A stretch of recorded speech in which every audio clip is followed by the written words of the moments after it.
Welcome to మహా debate. Andhra రాజకీయాలు తెలంగాణ కాంగ్రెస్ని ప్రభావితం చేస్తున్నాయా? ముఖ్యంగా కొండా సురేఖ వివాదం నేపథ్యంలో రాష్ట్రంలో నాయకులు ఎవరు కూడా కొండా సురేఖని కలవడానికి ఇష్టపడని నేపథ్యంలో స్వయంగా కాంగ్రెస్ అధ్యక్షుడు మల్లికార్జున ఖర్గే అపాయింట్మెంట్ కొండాకి ఎలా దొరికింది? దీని మధ్యలో ఈ దొరకడం వెనక కొండా తరపున అధిష్టానంతో లైజనింగ్ చేయడం కోసం కాంగ్రెస్లో ఉమ్మడి ఆంధ్రప్రదేశ్లో నాడు వైఎస్ఆర్ ప్రభుత్వం ఉన్నప్పుడు మొత్తం ప్రభుత్వం అంతా కూడా ఒక ఆత్మలా వ్యవహరించిన సీనియర్ నేత ఈరోజు రంగంలోకి దిగాడా? దాని కారణంగానే ఖర్గేతో కొండాకి దాదాపు 15 నిమిషాల నుంచి అరగంట వరకు కూడా భేటీ జరిగిందా? మొత్తం మీద అసలు అధిష్టానం ఏం చెప్పింది? కొండా సురేఖ ఒకవేళ కొండా సురేఖని పార్టీలోనే లేదా పదవిలోనే ఉంచాల్సి వస్తే ముఖ్యమంత్రి నిర్ణయం ఎలా ఉండబోతోంది? ఇదే అంశానికి సంబంధించి మహా డిబేట్లో మాట్లాడడానికి ఏఐసిసి అధికార ప్రతినిధి నుమాన్ గారు ఉన్నారు, అదేవిధంగా సీనియర్ జర్నలిస్ట్ విజయ్ గారు ఉన్నారు, వారితో పాటు బీజేపీ అధికార ప్రతినిధి వెంకటరెడ్డి గారు కూడా మనతో జాయిన్ అవుతారు. ముందుగా నుమాన్ గారితో మాట్లాడదాం. నుమాన్ గారు నమస్తే అండి. నమస్కారం మేడం. ఎస్, ఏంటి ఈరోజు కొండా సురేఖ వ్యవహారం దాదాపు ఒక పరిధికి మించి వాళ్ళ తన కుమార్తె మాట్లాడిన అందరం కూడా చూసాము. దాని మీద ఎక్కడా కూడా కుమార్తె వ్యాఖ్యలు కొండా సురేఖ గారు ఎక్కడా కూడా ఖండించలేదు. దాంతోపాటు ఆమె రాసిన లేఖ కూడా దానికి అనుగుణంగానే ఆమె లేఖ రాశారు. అదేవిధంగా ఆ తర్వాత మీడియాతో చిట్చాట్ సందర్భంగా కూడా ఎక్కడ ఆ వ్యాఖ్యలకి ఆమె విచారిస్తున్నట్లు కానీ లేదా ఆ వ్యాఖ్యల్ని ఆమె బలపరుస్తున్నట్లుగానే మాట్లాడారు.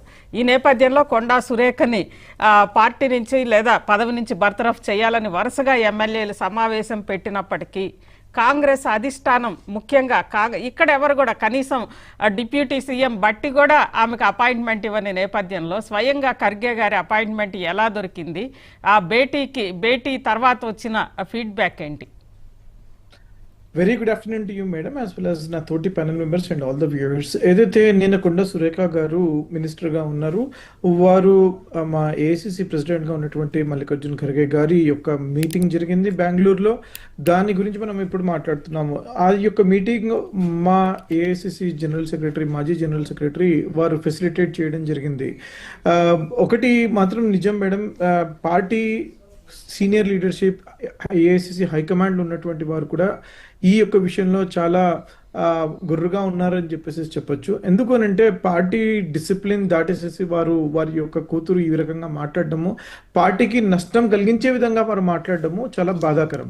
అందుకని చెప్పేసి నిన్న వారు మీటింగ్ జరిగినప్పటికీ కూడా వారు ఒకటే మాట చెప్పడం జరిగింది. ఎక్కడ కూడా వారికి అష్యూరెన్స్ అని ఇవ్వకుండా ఒక మాట మాత్రం చెప్పడం జరిగింది, మీరు పార్టీని నష్టం కలిగించే విధంగా పనిచేస్తే మాత్రం బాగోదు అని చెప్పేసి వారు చెప్పడం జరిగింది.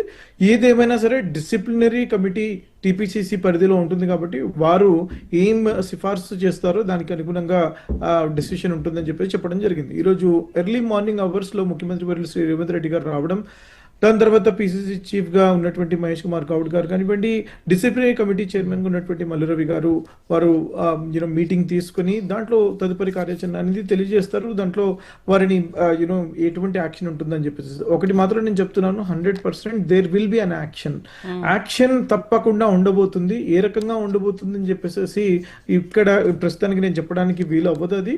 బట్ డెఫినెట్లీ, ఎందుకంటే ఇది ఒకసారి కాదు పలుమార్లు జరిగినటువంటి సంఘటనలు మనం చూసాము. సమంత గారి ఎపిసోడ్ లో కానివ్వండి, దాని తర్వాత second episode Deccan cement factory గురించి, మళ్ళీ ఈ మధ్య జరిగినటువంటి ఎపిసోడ్. సో ఈ రకంగా ఒకటే మినిస్టర్ బాహాటంగా మాట్లాడడము, ప్రభుత్వాన్ని ఇబ్బంది కలిగించే విధంగా, పార్టీని ఇబ్బంది కలిగించే విధంగా వారు ప్రవర్తించడము, ఎవరు కూడా డిసిప్లిన్ తో ఉన్నటువంటి కార్యకర్తలు ఎవరు కూడా దీన్ని ఉపేక్షించరు.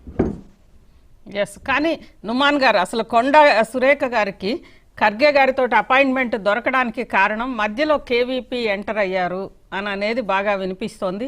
కొండా సురేఖను కాపాడడం కోసం కేవీపీ ఎంటర్ అయ్యారు. వారి చొరవతోటే ఈరోజు ఖర్గే గారితో సమావేశం జరిగింది. కొంతవరకు కూడా కొండా మీద యాక్షన్స్ కానీ, కొండా మీద జరుగుతున్న ఇష్యూస్ కానీ కొంతవరకు డైల్యూట్ అయ్యాయి అని చెప్పి ఏంటేమంటారు? అంటే కేవీపీ గారు is our very senior most leader with in our party from Andhra Pradesh ఉన్నప్పటి నుంచి, యునైటెడ్ ఆంధ్రప్రదేశ్లో ఉన్నప్పటి నుంచి కూడా వారు క్రియాశీలకంగా వారు పనిచేశారు కాబట్టి వారితో వారికి ఉన్నటువంటి సాన్నిహిత్యం వల్ల వారు అపాయింట్మెంట్ కోసం కోరుండొచ్చు. కానీ ఆ యొక్క ఫెసిలిటేషన్ మాత్రం వారు కాదండి చేసింది, కేవీపీ గారు కాదు. It is through another AICC general secretary, మా పాత ఏఐసిసి జనరల్ సెక్రటరీ, ఇప్పుడు యూనో వారు వేరే రాష్ట్రానికి పనిచేస్తున్నారు, వారు ఫెసిలిటేట్ చేయడం జరిగింది. ఈ విషయంలో మాత్రం కేవీపీ గారి ప్రమేయం అయితే మీటింగ్ ఏర్పాటు చేయడంలో అయితే లేదు. ఓ మాట చెప్పుండొచ్చు, వీరు వారిని అడుగుండొచ్చు, ఎటువంటి తప్పులేదు. కానీ యాక్టివ్ గా వారు అడిగి అపాయింట్మెంట్ కోరి వారితో తీసుకెళ్లి కల్పించడం అటువంటిది ఏది జరగలేదు మేడం. రైట్. విజయ్ గారు. ఎస్ విజయ్ గారు, గుడ్ ఆఫ్టర్నూన్ అండి. ఈరోజు అంటే తెలంగాణ కాంగ్రెస్లో జరుగుతున్న ఈ కల్లోలం వెనక ఆంధ్రప్రదేశ్ రాజకీయాల ప్రభావం కూడా ఉంది అని అంటున్నారు. వాస్తవం మీకేమనిపిస్తోంది? ఆంధ్రప్రదేశ్ రాజకీయాల ప్రభావం అంటే తెలుగుదేశం పార్టీకి సంబంధించినటువంటి వాళ్ళు ఎక్కువ జోక్యం చేసుకోవడం వల్లే ఉన్నది. ఎందుకంటే వాళ్ళ పార్టీ కాంగ్రెస్ పార్టీలు అంటున్నారు కదా, పచ్చ కాంగ్రెస్ అచ్చ కాంగ్రెస్ అని. ఇప్పుడు ముఖ్యమంత్రి రేవంత్ రెడ్డి గారు పూర్తిగా పచ్చ కాంగ్రెస్ లాగా వ్యవహరిస్తున్నట్టు వాళ్ళ పార్టీలే అంటున్నటువంటిది. ఎవరెవరు అన్నారు? రాజగోపాల్ రెడ్డి అన్నాడు. రాజగోపాల్ రెడ్డి ఇంకేమన్నాడు? సీమాంధ్ర పాలకుల చేతుల్లోకి తెలంగాణ రాష్ట్ర ప్రభుత్వం పోయింది అన్నాడు. అసలు యాక్షన్ ఆయన మీద తీసుకోవాలి. కొండా సురేఖ వెనుక కూడా సీమాంధ్రకు సంబంధించిన ఒక పార్టీ గతంలో కాంగ్రెస్